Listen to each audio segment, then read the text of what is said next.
Jadi di momen yang sekarang ini kayaknya salah satu yang kita mesti teliti kalau mau mulai bisnis itu adalah memperkecil resiko. Jadi gimana caranya kita mulai bisnis tapi resikonya juga nggak besar. Nah, kayaknya franchise ini jadi salah satu cara yang bagus juga ya untuk memperkecil resiko saat kita mulai bisnis. Tapi sebelumnya mungkin Pak boleh diintroduce dulu, perkenalkan dulu Pak. Mungkin ada teman-teman di sini yang juga baru ketemu Pak Burang, boleh dikenalkan dulu Pak, silakan. Iya, terima kasih Pak Yosef. Saya ini nggak terkenal kayak Pak Yosef ya. Jadi ya nama saya Burang Riyadi ya teman-teman ya. Tadi Pak Yosef sudah bilang memang dari tahun 94, 95 saya udah pengerjain konsultan franchise. Jadi bisanya cuman soal franchising aja. Yang lain-lain saya kurang apa ya, nggak begitu update lah ya, nggak begitu update. Eh, Kliennya pasti sudah banyak, sudah ratusan lah ya. Kemudian beberapa brand yang terkenal, yang dulu udah terkenal, kemudian sekarang udah mati, ada juga gitu ya. Hmm, iya, Nah, iya. jadi motivasi atau interest saya memang membantu teman-teman yang mau franchise supaya bisa franchise-nya ini go global gitu. Ya, Hmm, supaya franchise-nya bisa go global itu sebetulnya interest saya. Ya, saya sekarang coba terus lah, walaupun sudah lama, ya, beberapa sudah ada yang diajak ke luar negeri, tapi kemudian nggak bisa lanjut lagi, ya nggak apa-apa, kita coba lagi. Dan saya harapkan mungkin di antara teman-teman semua ini, ada nanti yang bisa punya bisnis yang go global. Sebab nggak ada loh franchise kita yang go global, nggak ada, hampir nggak ada ya. bisa dihitung jari ya Jadi Pak. bahkan saya nggak yakin ada ya, nggak yakin Belum ada tentu ya. gitu ya. Iya, katanya ada gitu ya beberapa, tapi saya lihat nggak banyak yang lanjut dan sukses gitu ya di atau jadi apa namanya global brand gitu. Memang nggak ada. Jadi tentu saya harapkan adalah satu saat nanti sama saya masih ada, saya udah bisa bawa juga beberapa brand lokal kita go global. Ya, Pak, Oke. ya itulah kegiatan saya. Kemudian saya ada franchise academy ya, ada franchise academy di sana teman-teman bisa belajar juga soal soal franchising ya.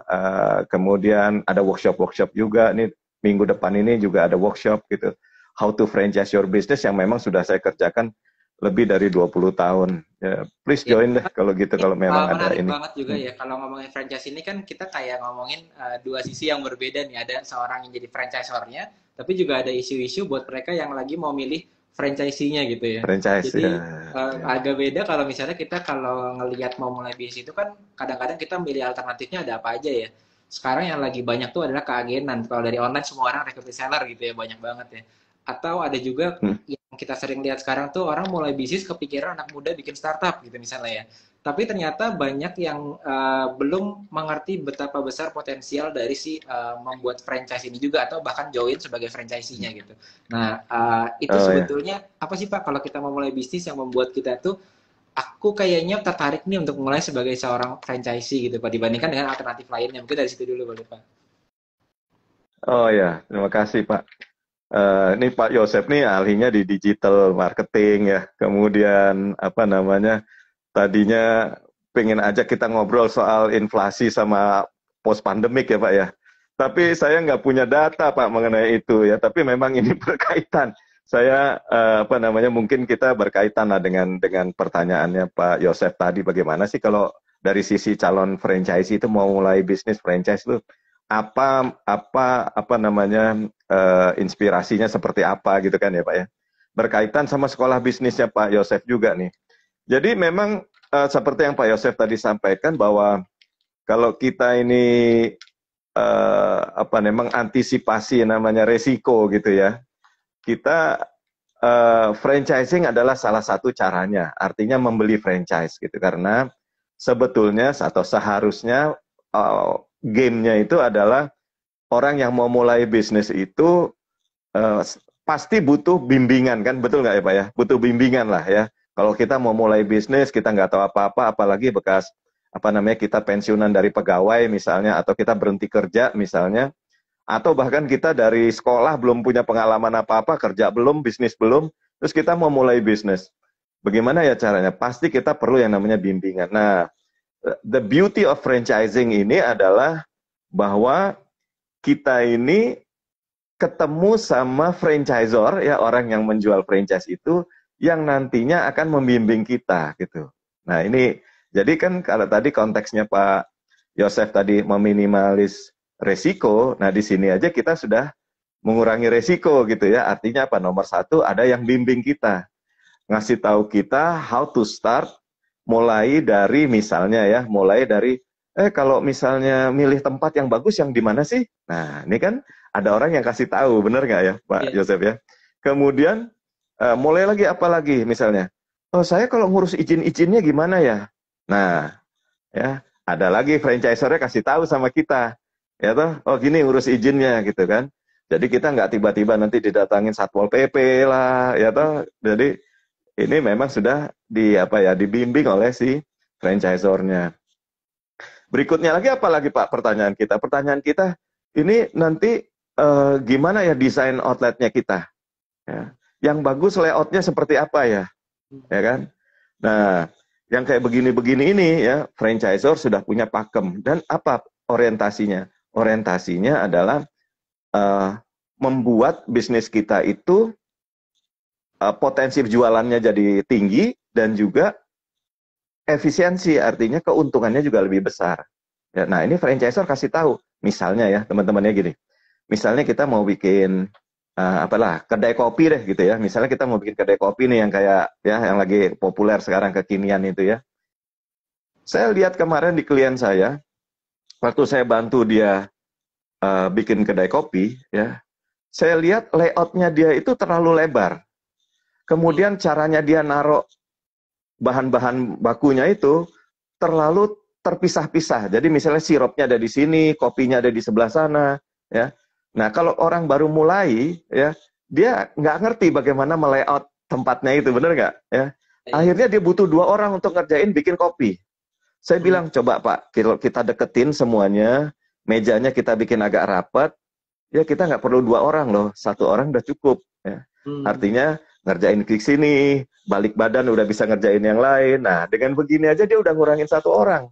Ya. Nah, jadi kalau kita beli franchise, kita diajarin tuh sama mereka bagaimana seharusnya kita mengoperasikan bisnisnya.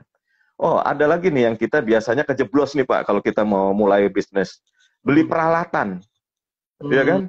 Beli peralatan. Kadang-kadang peralatan yang nggak perlu kita beli ya karena kita nyontoh-nyontoh, kita kepengen mereknya yang gitu keren. Ya. Kayaknya bagus ya, kayaknya keren gitu.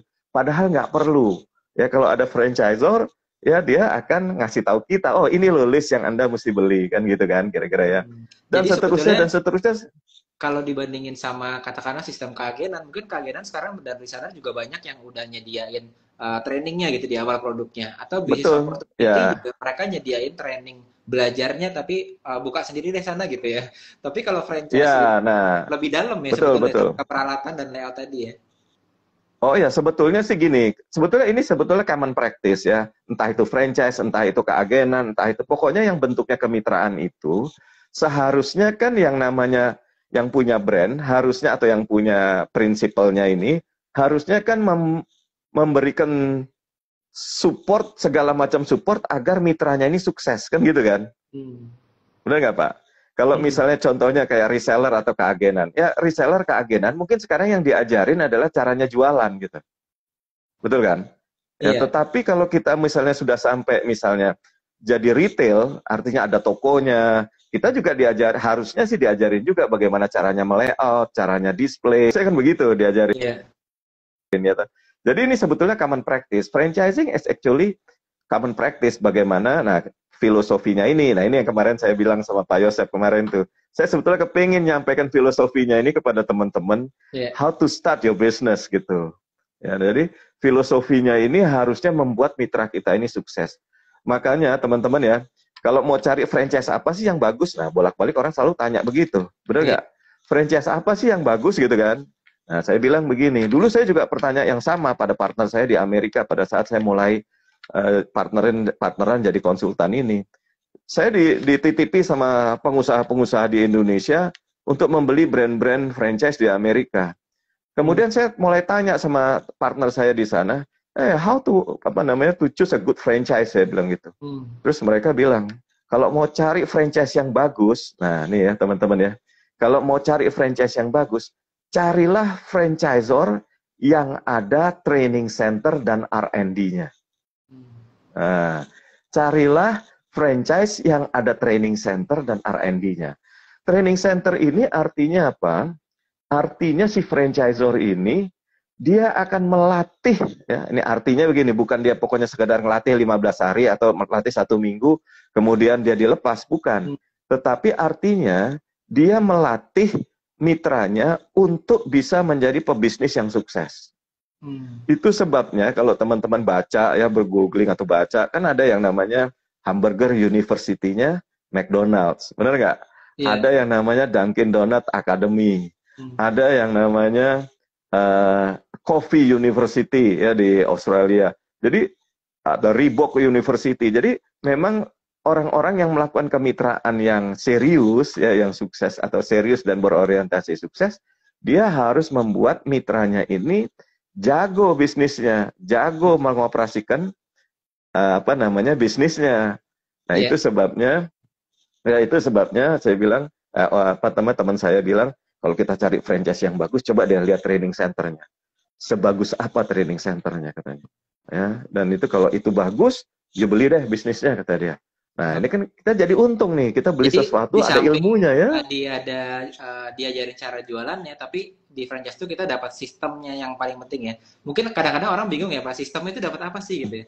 Mungkin kalau dari saya bisa tambahin adalah kalau kita mau punya bisnis, otomatis harus profitable dulu, otomatis harus sustainable profitnya masuk terus dalam jangka panjang, baru disistemin ya teman-teman ya. Jadi artinya kalau kita join di sebuah bisnis yang udah ada sistemnya, artinya profitnya udah terbukti berjalan gitu ya. Bahkan kalau nggak salah di franchise pun ada kebutuhan untuk dia harus diaudit 3 tahun atau 2 tahun sebelumnya karena dia harus running 5 tahun ya Pak kalau nggak salah ya. Jadi itu keuntungan kita untuk join ke franchise dibandingkan dengan jenis yang lainnya ya. Atau dengan kita membuka sendiri paling nggak ya. Kalau kita membuka sendiri kan kita nabrak-nabrak sendiri ya. Ya. Kalau di franchise kebetulan di Indonesia ini sudah ada peraturannya mengenai franchise bahwa si franchisor ini yang menjual franchise ini harus terbukti sukses dulu, yaitu dengan cara apa? Dengan cara melampirkan laporan keuangan yang sudah diaudit. Wah, keren kan? Jadi udah diaudit nih. Kalau sesuai sama topik kita Pak, masuk ke yang cara ngebedain yang abal-abal atau yang pura-pura bagus walaupun kelihatan gede gitu, atau sama yang beneran bagus nih, karena kalau tadi ngomongin mengenai brand, mungkin orang bisa menciptakan brand yang kelihatannya bagus dengan cara yang cepat gitu, dengan instan. Atau kalau kita mau lihat sistemnya juga kelihatannya kita harus evaluasi sistemnya. Tapi kan nggak mudah buat kita yang mau beli franchise, kita mau lihat sistemnya bagus apa enggak. Nah, caranya gimana sih Pak kita bisa melihat kalau ini powerful franchise gitu? Iya. Ini Pak Yosef keren nih. Maksud saya dapat the way of thinking sama angle-nya Pak Yosef melihat rintisan bisnis itu seperti apa gitu ya. Saya senang banget nih. Jadi gini Pak, ini yang sebetulnya saya pengen sharing kepada teman-teman semua ya. Jadi kita kan sering juga lihat yang namanya franchise kecil murah. Kalau orang mau beli franchise biasanya yang ditanya, Pak saya mau beli franchise tapi yang murah-murah dong gitu kan. Iya, sering kan kayak gitu ya Pak ya. Kalau saya mau murah-murah. Di Instagram mau dong yang 10 jutaan atau di bawah 50 jutaan gitu kan biasanya. Nah ya pokoknya gamenya ya kalau kita beli yang murah kita dapatnya juga dikit lah gitu, kira-kira gitulah ya. Iya. Nah jadi tapi gini. Alasannya saya kira gitu ya. iya. Tapi gini ya. Saya kira banyak teman-teman yang bikin franchise murah-murah, cepet, kemudian brandnya juga keren ya kan. Mungkin juga tampilannya keren dan mereka segera jual dengan banyak gitu, dengan mass gitu ya, banyak sekali gitu. Tapi yang penting kalau kita di bisnis itu kan adalah bisnisnya tahan lama, bener nggak? Ya kan? Bisnisnya tahan lama dan berkembang, kan gitu ya. Nah tapi gini, saya mau balik lagi bagaimana kalau kita dulu mulai berbisnis ya, ceritanya gini. Misalnya saya mau coba dong mulai bisnis gitu ya. Kemudian saya bisa, katakannya yang gampang gitu ya, saya bisa bikin masakan yang unik dan enak. Wah, misalnya gitu. Ya, kemudian saya buat nih masakan yang unik dan enak, saya cobain ke teman-teman. Ternyata teman-teman suka banget gitu. Saya mulai pede bahwa saya mau bikin bisnis gitu kan ya, teman-teman ya.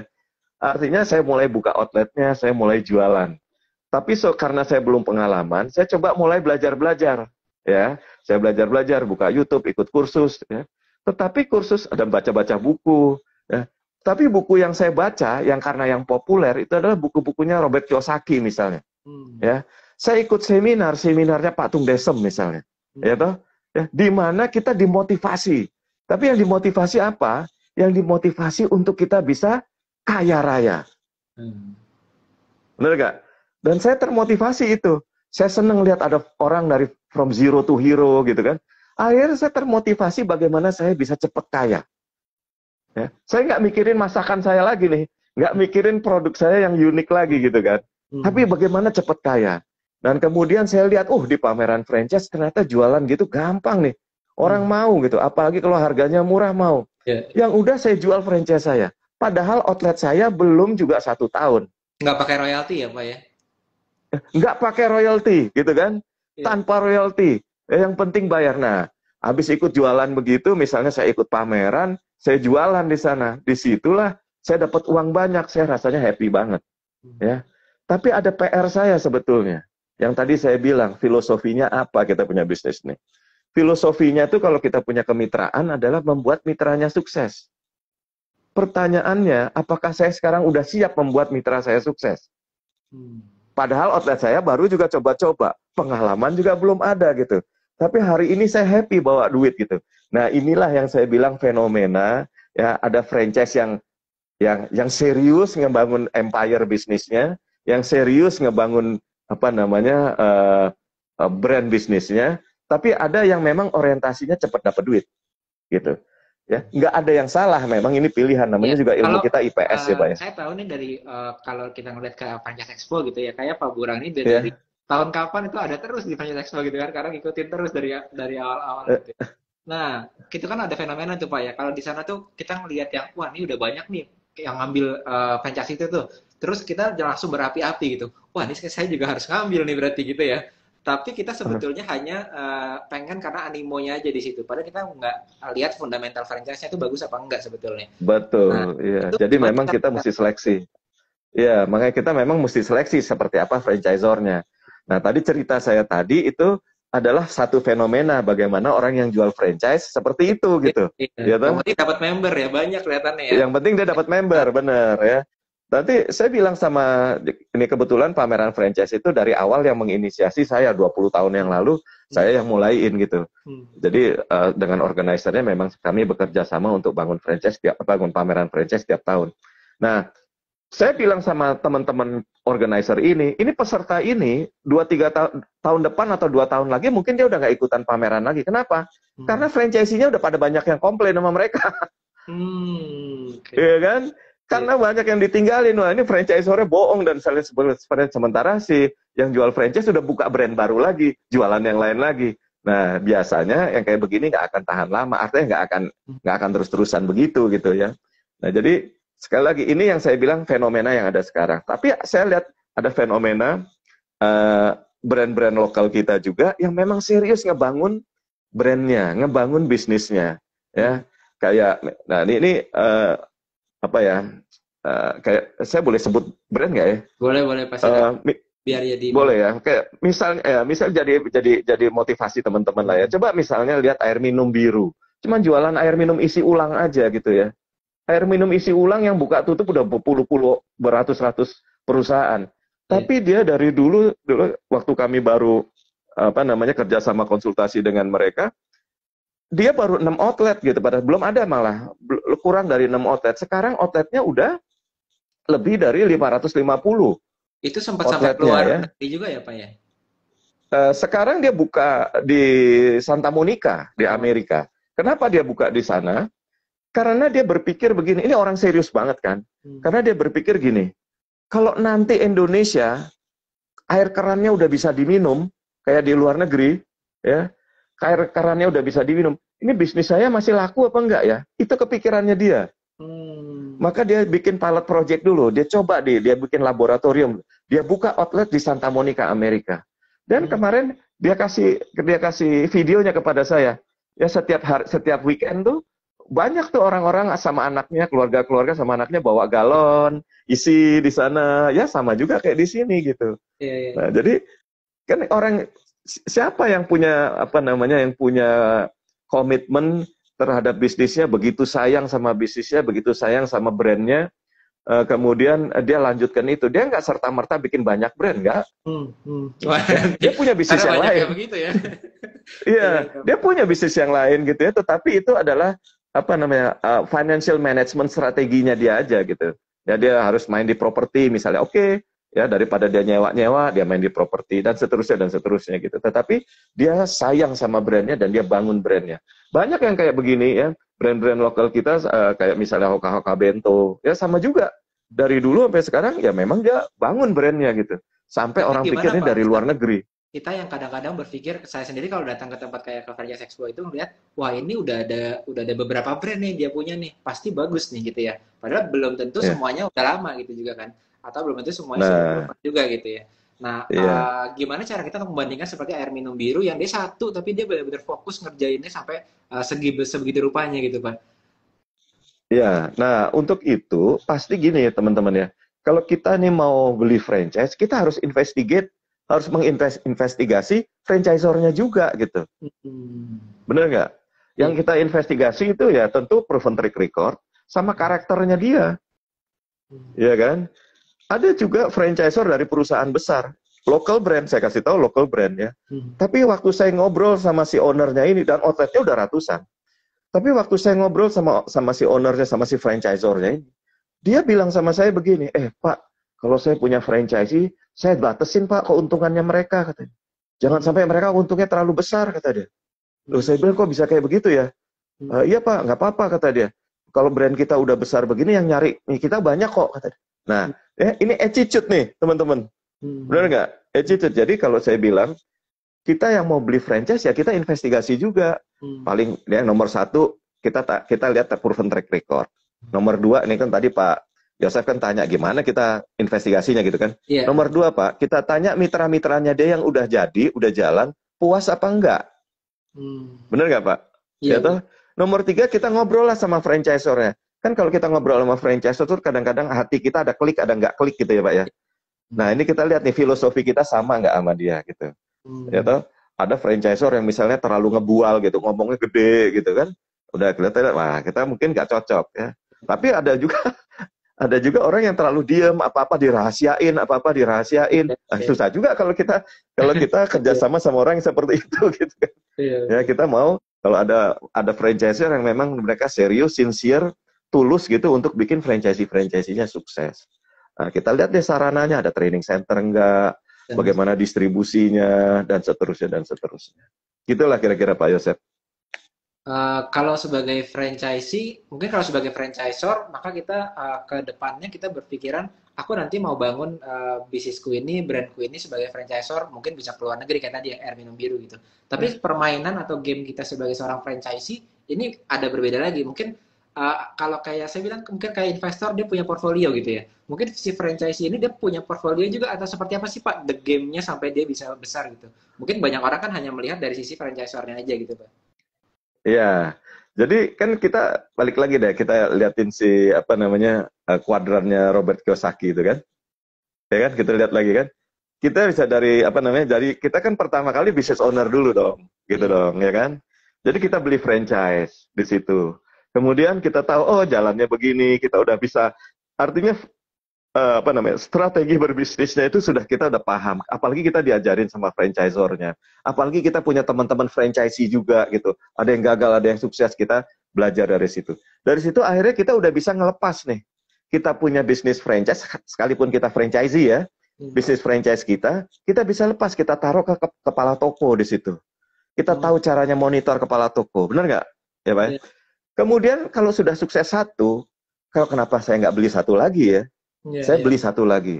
Ya, dan begitulah, akhirnya mereka seperti beternak Franchise. bisnis. Iya, sama bisnis Nah, ya. Karena teman nah saya sekarang ada dia udah yang mulai, dia buat kos-kosan, terus di kos-kosan itu dia ngambil kumpulin franchise macam-macam gitu ya. Ada franchise laundry di sana, betul, ada betul. franchise apa di sana. Wah, Bener, bener iya. banget ya. Kemarin saya ketemu seorang pegawai negeri, pensiunan masih muda sih, maksud saya baru pensiun gitu ya, baru umur 50 sekian, baru MPP. Tapi dia udah punya 4 atau 5 bisnis franchise, yang mana setiap minggu tuh dia kasih waktu 1 hari untuk ngunjungin satu-satu. Jadi Hmm. dia udah kayak punya bisnis sendiri gitu. Satu kali dia datang ke Alfamartnya dia, satu hari lagi dia datang ke salonnya dia, satu Hmm. hari lagi dia datang ke warungnya dia. Gilirannya terus setiap hari gitu. Nah, dia sekarang udah jadi investor, udah geser nih kuadrannya. Tadinya Hmm. business owner, ya tuh. Akhirnya dengan dia beli-beli franchise, karena apa? Nggak resikonya jauh lebih kecil daripada dia bisnis sendiri. Iya. Dan satu lagi yang paling bagus saya bilang, the beauty-nya apa? Kalau kita franchise, kita ada partner yang bagian kita bisa curhat, bisa bantuin kita, bisa bimbing kita gitu loh. Ya Hmm. kan? Kalau franchisornya benar ya, teman-teman ya. Nah, Tapi kalau benar franchise, benar. tapi Jadi kalau tadi, franchisor nggak punya itu semua, niatnya kayak nggak kayak gitu ya lain cerita kan gitu kan. jadi selain tadi ada pembelinya harus udah teruji dulu, udah ada pembelinya gitu ya Pak. Jangan misalnya Hmm. kedengaran tulisannya 200 outlet, tapi kok saya nggak pernah kelihatan di luar nih gitu ya. Nah, Nggak ada pembelinya gitu. Terus nggak tahan lama bisnisnya. Terus kok kayaknya saya tanya-tanya tadi yang ada surat waralabanya juga nggak ada tanda registrasinya misalnya gitu ya. Itu semua dicek, begitu ada trendingnya dan itu bagus, kita harus cek juga nggak Pak? Misalnya ada nggak sih orang-orang yang sebetulnya udah punya itu semua, tapi dia nggak pakai royalty fee dan apa sih efeknya sebenarnya royalty fee ini terhadap orang yang ambil franchise gitu ya, mungkin ada oke. beberapa orang kan yang Jadi justru tergoda kan. ya ya. Jadi gini, umumnya ke transaksi di dalam franchising itu umumnya nih ya Pak ya, ada tiga umumnya. Tapi bisa lebih, bisa kurang. Tapi ini yang umum. Pertama ada franchise fee. Ya. Franchise fee ini adalah membeli hak dan ilmu. Ya, jadi kalau Bapak mau beli franchise-nya Alfamart misalnya, ya oke. Kalau ininya gambarnya hilang. Oke.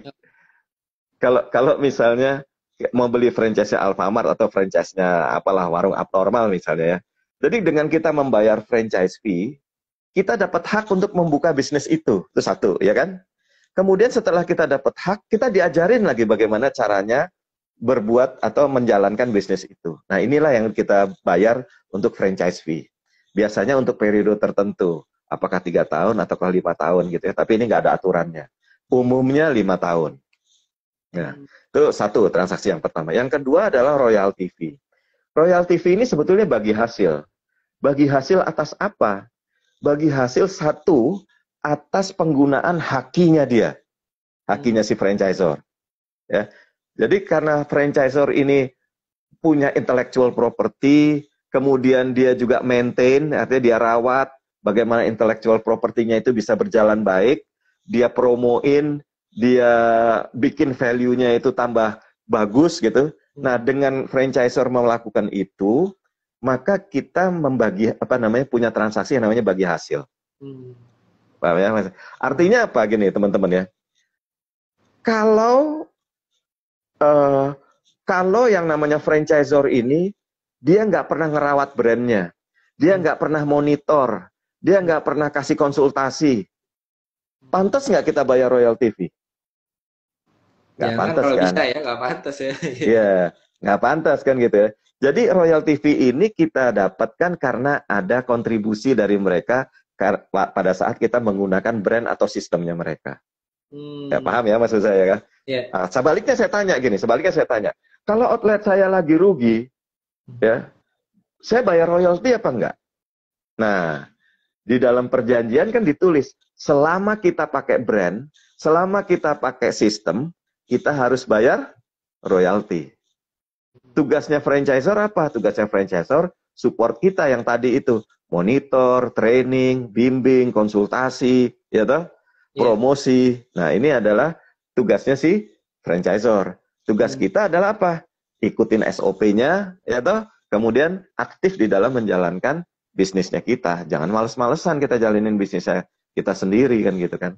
Berarti Nah, ada ini tanda adalah tanya juga kompens. ya Pak ya? Ada tanda tanya kalau tadi antara royalti itu tujuannya sebagai support mereka ke kita sama mereka harus bangun brand mereka. Sedangkan mereka Betul. menganggap mereka nggak perlu terima royalti. Jangan-jangan brandnya kenapa-kenapa atau sistemnya apakah disupport nih gitu ya? Itu pertanyaannya Ah, jadinya ya. Arahnya ke situ. begini Pak, begini biasanya.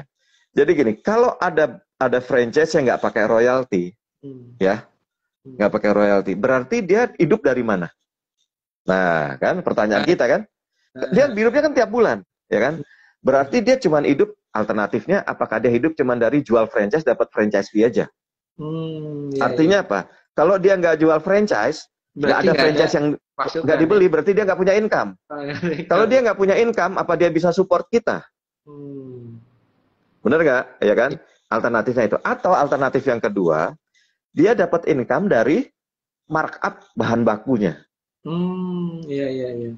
Ya kan? Anda Iya. nggak perlu bayar royalti, tapi bahan bakunya harus beli dari dia dan di markup. Bener nggak, Hmm. Pak?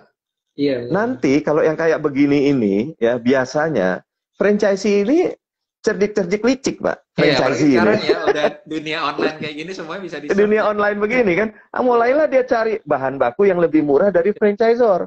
Nah, Akhirnya dia beli bahan baku di luar franchisor karena katanya franchisornya bahan bakunya mahal. hmm. Terjadilah konflik, berantakanlah hubungan kerjasamanya.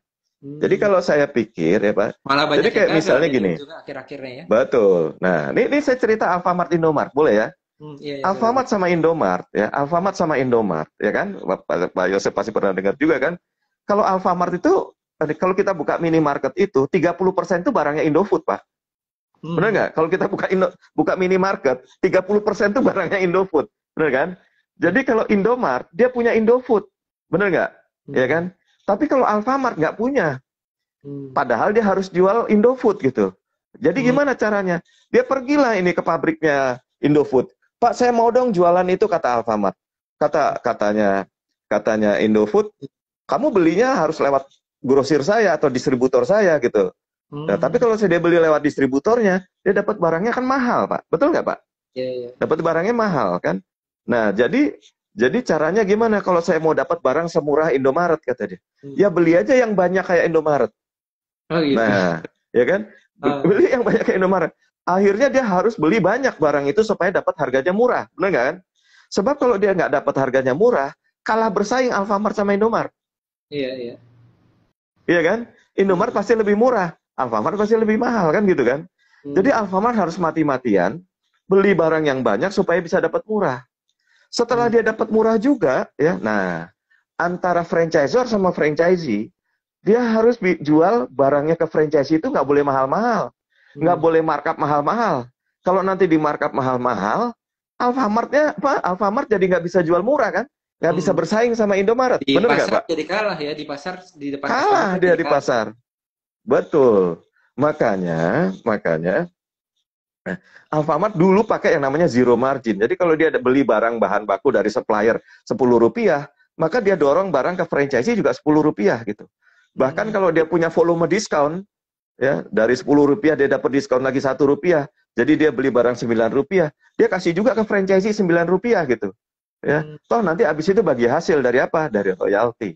Hmm. Dengan begini, franchisee ini bisa bersaing di lapangan. Hmm.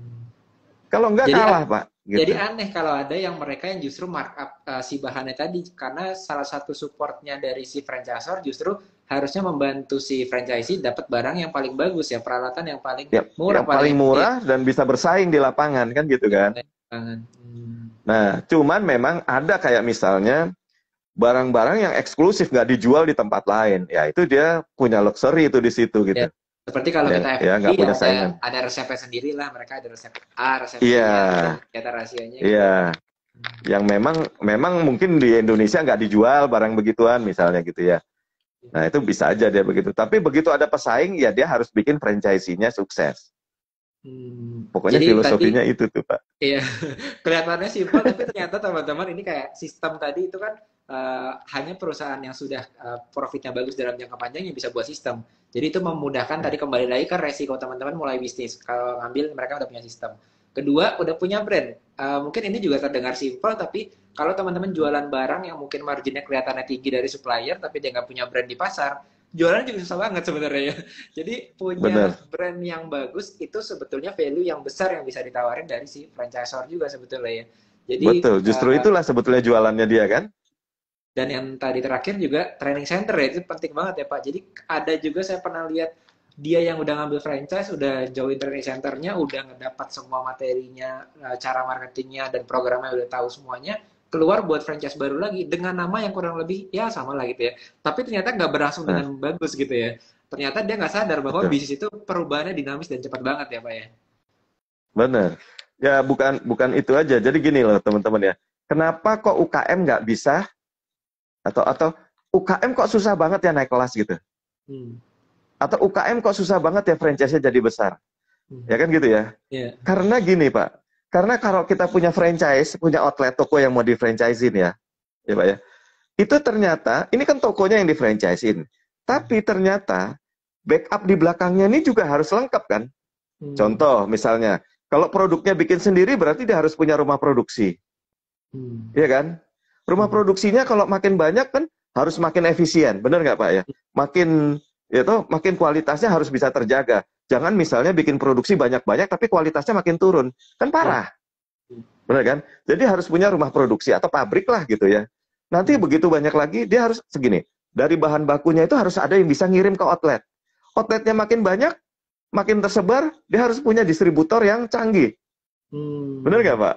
Iya. Ya kan? Terus apa lagi? Ini outletnya makin banyak, pegawai makin banyak yang perlu dilatih. Berarti dia harus punya training center. Ya kan? Jadi ternyata UKM yang tadinya mulai buka warung kecil ini, atau buka toko kecil ini, waktu dia franchise-in, dia harus mengimbangi dengan infrastruktur di belakangnya yang makin lama makin lengkap. Kadang-kadang ilmunya teman-teman UKM ini nggak nyampe ke situ. Yeah. Karena iya tuh, bagaimana? street smart mulainya ya, jadi ilmu di jalanan gitu ya. Ya kita entrepreneur Iya. otodidak gitu ya Pak. Ya otodidak mulai. Padahal itu ada ilmunya di sekolah. Kayak misalnya di manufaktur atau di pabrik misalnya bagian produksi. Dia ada teknik industri di situ kalau kita kuliah dulu kan. Kalau dia punya note-nya juga nggak apa-apa ya Pak, nggak apa-apa kalau kita mulai bisnis UKM itu dari ketemu customer dulu, tapi jangan lupa nanti berkembangnya harus bisa berkembang ke arah yang Bapak bilang itulah. Tadi. Iya, itulah dia perlunya sekolah pebisnis Pak. Karena sekolah pebisnis harus ngajarin itu sama mereka. Bener nggak Pak? Kasih wawasan itu. Sampai bisa jangka panjang, terus di sistemin nanti baru ke Pak Burang tuh ya buat franchise. Kalau nanti mau dikembangkan outletnya, franchise baru urusan saya gitu kan. Tetapi ini backup ini, kayak saya bilang kan tadi, di rumah produksinya dia itu ada ilmunya, teknik industri misalnya. Atau ya ilmu industri. Kemudian di distribusinya itu ada ilmu supply chain kalau dulu kita di kuliah dulu gitu kan. Ya kan? Ada ilmu marketingnya di situ kan. Nah, jadi ternyata ya apalagi training. Ini training juga udah jadi ilmu edukasi kan? Ya kan? Bagaimana memotivasi dan seterusnya. Nah, jadi menurut saya kenapa UKM ini kok susah kalau kita mau gedein? Karena pada saat dia membutuhkan itu, ya dia perlu upgrade ilmunya supaya atau pengetahuannya lah, wawasannya untuk dia bikin ya backup-backupnya ini. Nah, semua franchise yang bagus pasti punya begini nih, punya produksi, punya distribusi, apalagi distribusinya sampai internasional kan. Kemudian dia punya training center yang bagus, dia punya program branding dan seterusnya. Kayak sekarang gitu, Pak. Kadang-kadang saya juga berpikir tadi ternyata barang-barang yang kelihatannya kan kita sering lihat sekarang tuh kalau di sosial media tuh soalnya yang visualnya itu kelihatannya sangat menggoda gitu. Kalau makanan berarti dia sangat besar, sangat pedas, terus dan lain-lain gitu ya. Padahal untuk punya bisnis franchise yang stabil profitnya dalam jangka panjang nggak harus ngambil yang tren-tren seperti itu juga gitu ya. Ada kayak tadi air minum gitu ya. Air minum kan ya seperti apa gitu. Atau kayak sangat general ya. Iya sangat general. Ada Mixway misalnya kan itu juga es krim ya, es krim gitu. Tapi kekuatannya kan dia di supply chain-nya mereka yang luar biasa juga gitu ya Pak. Nah, betul. Itu kita yang kadang-kadang tergoda dengan kalau kita ngelihat franchise lagi di Franchise Expo, ini unik nih, aku mau ambil. Tapi dia nggak ngelihat, kadang-kadang ada yang kelihatannya biasa aja, ternyata lebih bagus gitu ya. Itu juga lebih organized ya, lebih terstruktur, lebih terukur gitu. Itu sebetulnya yang mesti kita lihat. Makanya tadi saya bilang nomor satu apa? Lihat proven track record. Apakah outlet-outletnya dia sukses apa tidak. Yang kedua apa? Yang kedua cek franchise atau mitra-mitranya dia yang udah bekerja sama puas apa tidak, ya toh? Yang ketiga ngobrol lah sama si franchisornya, karakternya seperti apa, ya visi-visinya seperti apa. Nah baru kita ambil tuh franchise-nya, gitulah kira-kira. Kalau misalnya produk yang tadi kita secara visual udah kelihatan beda, lebih mudah evaluasinya. Tapi katakanlah tadi aku lagi mau mulai bisnis di franchise itu Pak, jadi franchisee ngambil franchise, mau ngambil air minum.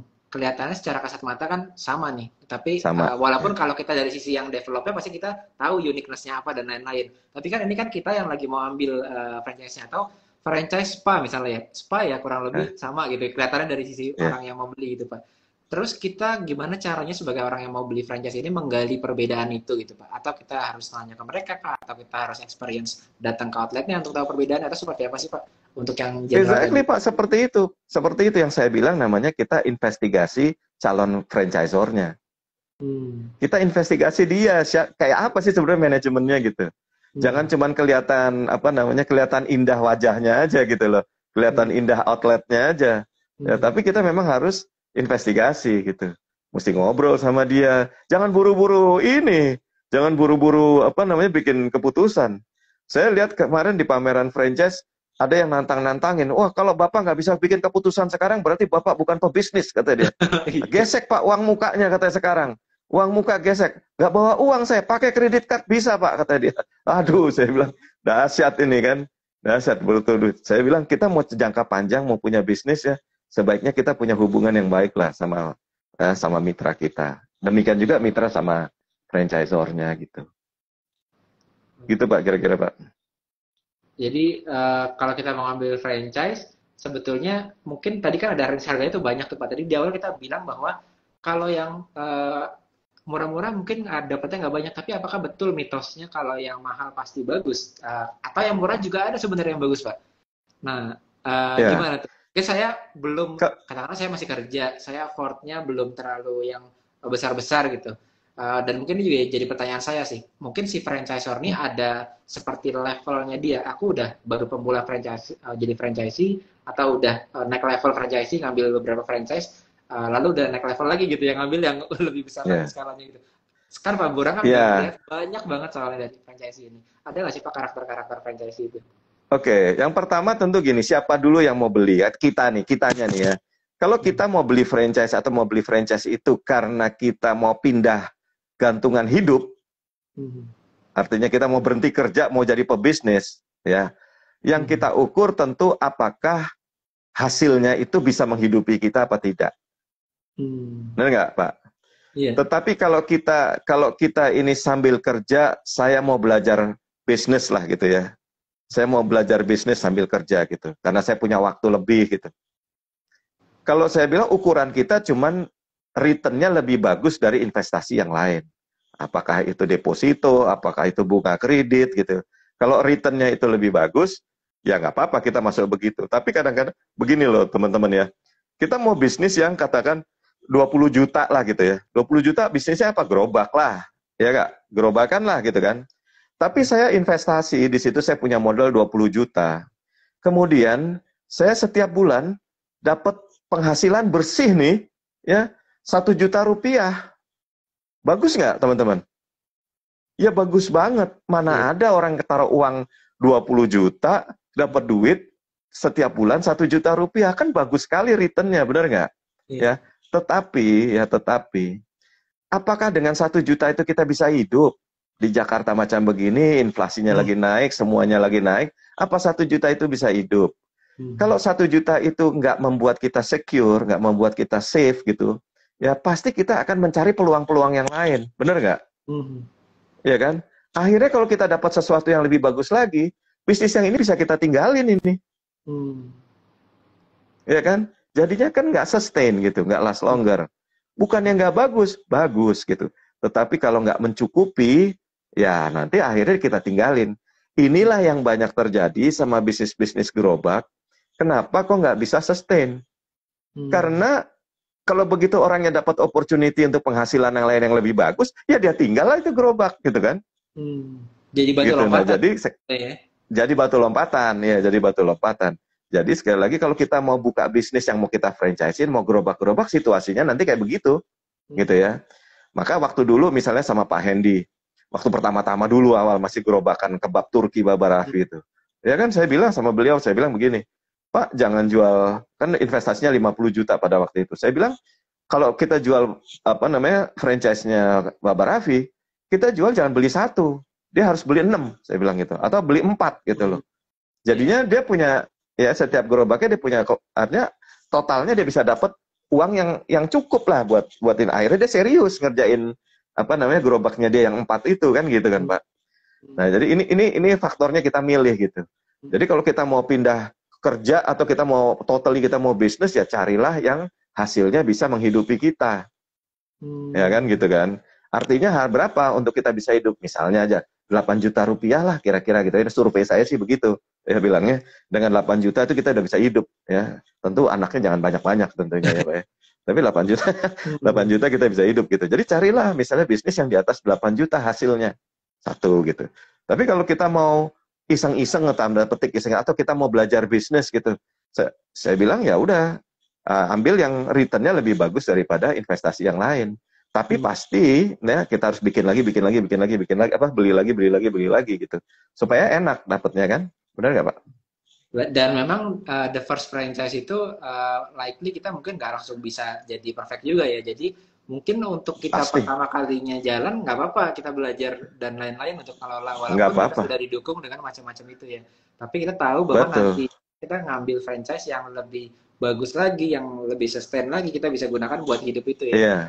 Dan memang Ya, kalau tadi kasusnya masih kerja, artinya kan butuh banyak hal untuk lompat ya.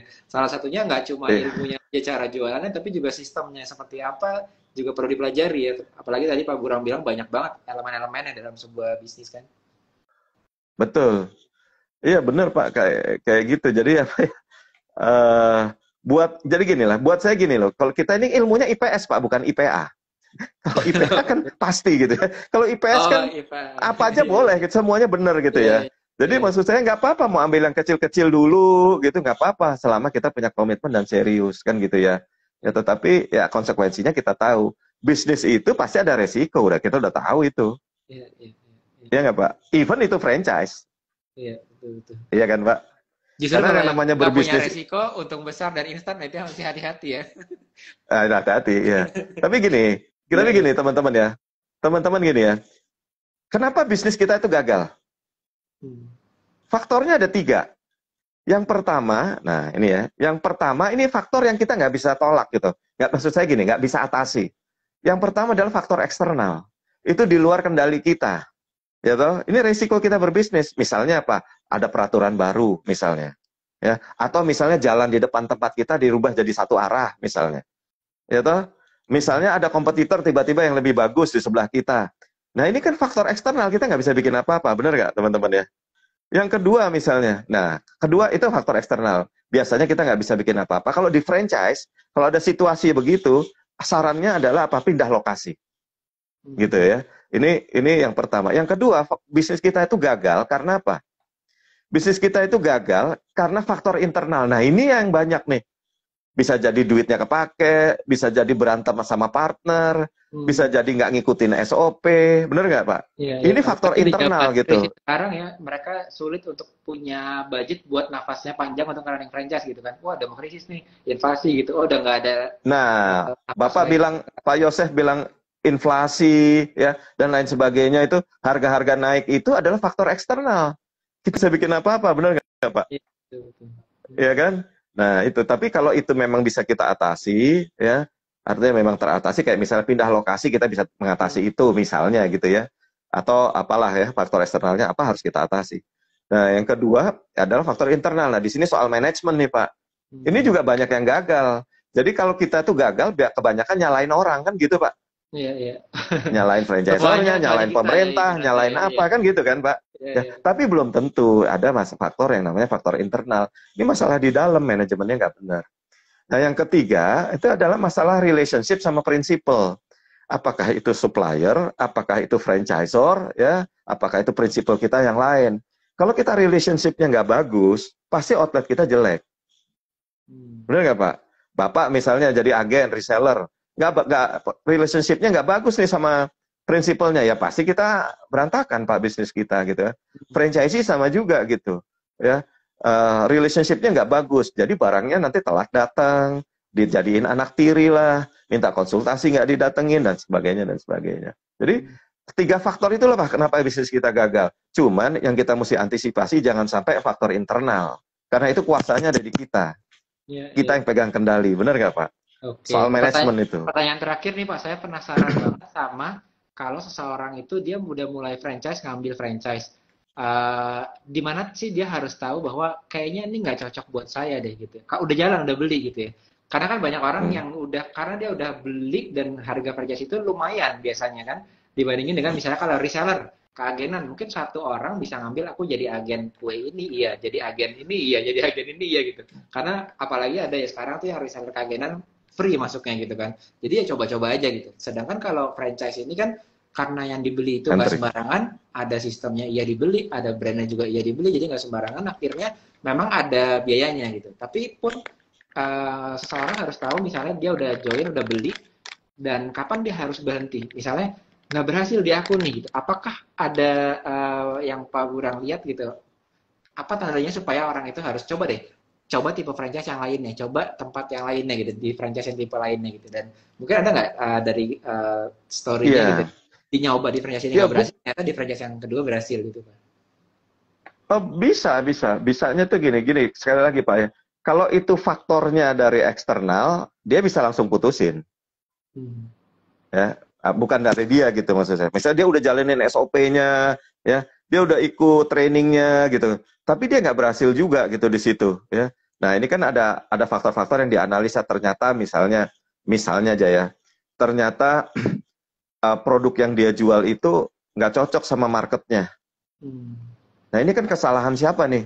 Nggak cocok sama marketnya. Harusnya ini Tahu. evaluasi dari pertama dulu, salah pilih lokasi misalnya gitu. Iya, iya.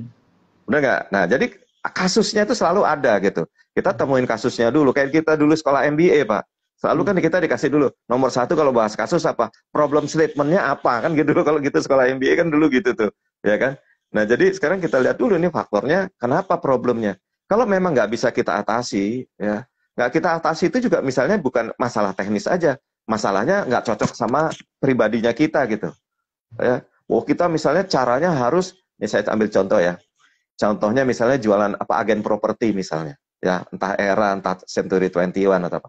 Itu orang-orang yang harus outspoken, harus bisa ketemu orang, harus bisa gitu kan. Tapi karakternya dia nggak bisa begitu gitu. Dia Hmm. orangnya introvert, Hmm. ya kan? Nggak bisa begitu. Nah, akhirnya nggak cocok lah sama dia. Ya, tapi kalau dia dagangan yang lain, mungkin kalau dia buka salon, mungkin dia bisa sukses dia, Iya. gitu.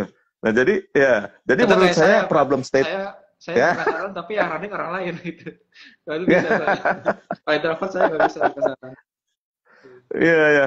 Nah, jadi saya bilang kalau kita mau menganalisa itu, tentu sekali bilang itu kita nggak bisa. Nah, sekali lagi, ilmu kita tuh IPS 2 tambah 2 itu bukan 4 kan gitu ya. Bisa Betul. macam-macam kan.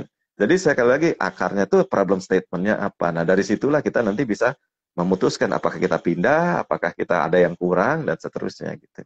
Oke, Gitu ini Pak Yosef. menarik banget Pak. Thank you udah diskusi. Mungkin nanti nextnya Saya yang terima kasih. sekarang Ya. kita udah diskusi cara mulai bisnis buat orang yang mau mulai bisnis. Nanti mungkin nextnya menarik juga kita bahas untuk orang yang kalau mau buat franchise. Karena saya yakin di audiens juga ada orang-orang yang mungkin sekarang udah punya bisnis potensial nih kayaknya nih buat saya mau ekspansi ya. Kalau tadi kan kita starting ya, bukan ekspansi ya. Ini kan Ya, udah tahap ya, ya. ekspansi, ini udah tahap yang berbeda lagi yang mungkin sekarang orang lihat ekspansi itu artinya adalah VC funding gitu ya atau startup gitu. Iya, Atau ekspansi itu artinya ya membangun jaringan di distributor misalnya gitu. Tapi mungkin ada angle lainnya nah, di mana ekspansi juga bisa berarti buatlah franchise gitu ya Pak. Dan itu bisa potensial sampai ke luar betul. negeri juga ya. Tapi thank you Pak Iya, udah sharing-sharing nih di malam hari ini. Palingnya kita jadi tahu sama-sama. salah satu alternatifnya adalah dengan teman-teman bisa join jadi franchisee. Terutama di keadaan yang sekarang lagi Ya, beresiko ini kan tadi kita udah lihat dapat sistem artinya udah bisnis yang pasti profitable karena franchise itu nggak cuma profitable jangka pendek tapi kan udah ada auditnya ya harus 3 tahun bahkan 5 tahun gitu. iya. Jadi udah pasti profitable. In- Lalu selanjutnya ada brandnya dan ada training centernya. Nah paling nggak itu jadi ini ya jadi overview buat teman-teman yang lagi mau start the business juga di saat ini. Thank you Pak. Sampai jumpa lagi di kesempatan lainnya Pak. Baik, terima kasih banyak. Jangan lupa investigate, investigate, investigate kalau kita mau beli franchise. Oke, Terima mari. kasih banyak teman-teman. Thank you Pak Pak. Yosef, terima kasih banyak. Selamat malam. Assalamualaikum. Waalaikumsalam.